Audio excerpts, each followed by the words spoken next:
Hey guys, it's Mickey. So today I want to take my time to talk about preservative. But if you've not subscribed to my channel, please do so by subscribing to my channel so you can actually have so many updates about any of my recent videos you get to see. Which preservative happens to be the best preservative for skincare? How do we use preservative? When do we need to put preservative in any of our skincare products? If I include preservative in my products, it tends to slow down my skincare products. Why? Many of you tend to ask these questions. So I'm going to take my time to go over most of your questions about preservative. Why do we need preservative in skincare? How often do we use preservative? When should we use preservative? Your product shelf life determines if you're using the product instantly at that spot, you do not need preservative. But if you're going to be leaving it, probably you want to use it for commercial purposes, or you want to take time, maybe 7 days, 1 week, 6 months, 1 year, you need to preserve it. Which preservative happens to be the best preservative? It depends on the one you can work with. We have Preservative Eco, we have Phenolip, we have Optifen Plus, and the list is on and on. And they all have limited shelf life, but some cannot be compared with the others. Like when I use Phenolip now, with time, my product becomes watery. With Derma Plus, it doesn't do that. Maybe because of the gel-like texture, I don't know. But with Phenolip, with time, my product tends to go watery. Same thing with Optifen Plus. And that is why I don't use Optifen Plus or Phenolip. But Preservative Eco is good. It's really, really good. Preservative Eco tends to preserve your product for a long time.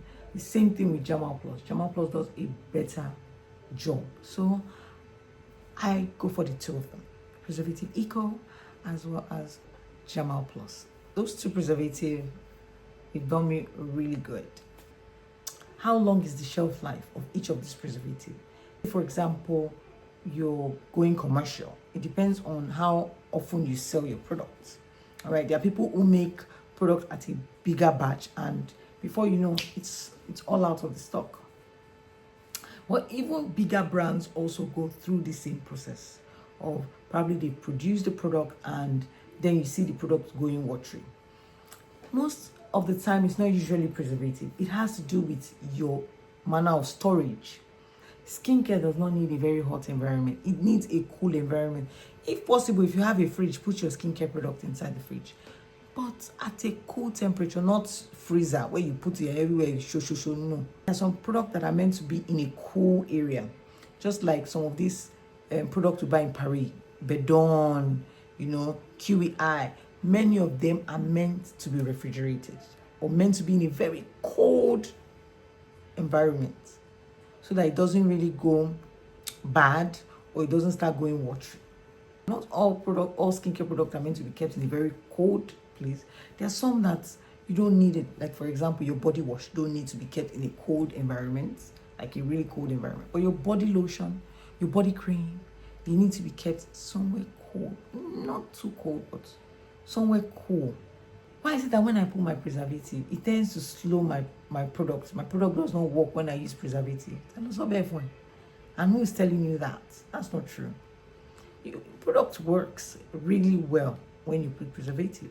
Preservative doesn't slow down the process of the product. It's just meant to help, elongate the shelf life of your product. It doesn't affect if your product is working or not. No, it has nothing to do with that.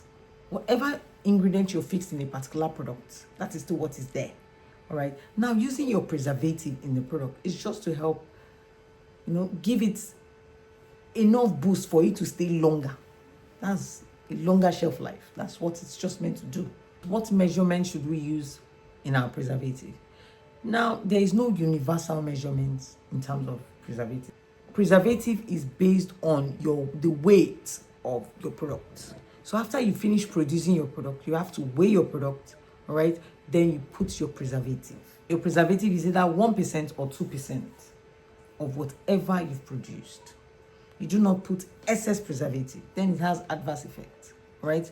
So whenever you're making a product, after making the product, you have to weigh the product before you put your preservative, all right? So your preservative has to be measured. Mostly 1%, but I go above. I go for 2%, 2% max. You don't just go around putting any preservative of your choice. Now, I'm taking my time to do this video because I had so many questions on my comment section on YouTube as well as on TikTok. For someone who is a cosmetic chemist, they already know the exact measurements they're going to use with their preservative.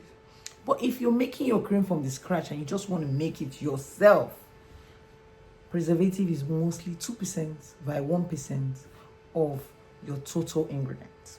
So you have to have produced everything, then you have to weigh your product before you can extract the percent of your preservative and include it.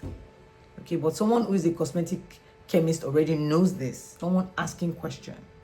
Oh, which preservative am I going to put there? How many measure? What's the measurement? How many would I put? All right. You need to include preservative in your product. Just get that at the back of your mind. And preservative does not slow down your skincare products. Stop with those words. All right. And I will see you guys in my next YouTube video. Mickey loves you like kilo day. Bye, guys. And why is my camera showing this whitish things below? I really don't know why.